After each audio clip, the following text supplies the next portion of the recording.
নমস্কাৰ সকলোকে আজি দুটা বইল ৰেচিপি আপোনালোকৰ মাজলৈ লৈ আহিছো।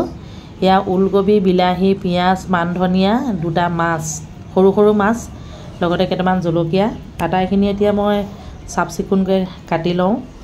এয়া কাটি লোৱা হৈ গ'ল। এতিয়া আপোনালোকক দেখুৱাইছো কি কিনো গোটাই ললো।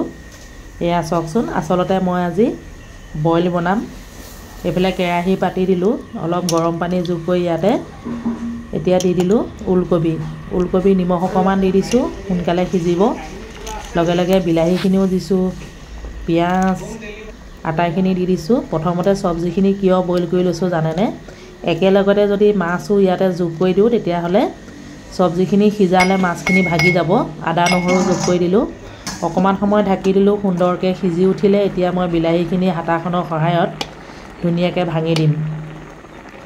বিলাহীখিনি আৰু সবজিখিনি অকমান ভাঙি দিয়াৰ লগে লগে সোৱাদটো দুগুণে উঠিব, লগতে ৰংটো অকমান ধুনীয়া হ'ব।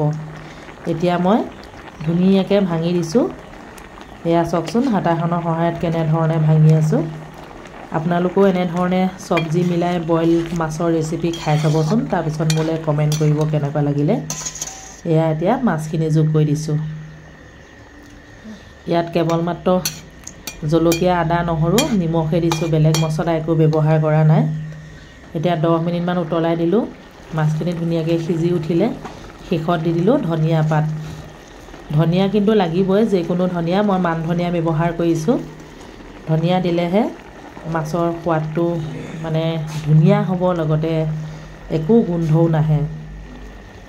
এতিয়া চাওক পানীটো প্ৰায় শুকাই গ'ল, মোৰ বইল মাছৰ ৰেচিপিটো হৈ গ'ল। আন এটা ৰেচিপি দেখুৱাইছো আপোনালোকক। এয়া লাই শাক বইল।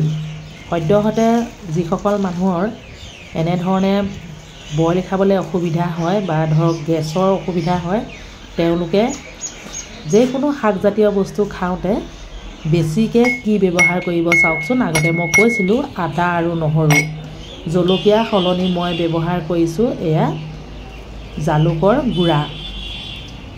গুড়া ব্যৱহাৰ কৰিছোঁ। লগতে দুটা বইল ৰেচিপি আপোনালোকক এনেধৰণে কেমেৰাত আবদ্ধ কৰি দেখুৱালোঁ। কেনে লাগিলে জনাব। আজিলৈ আহিছোঁ, বাই বাই।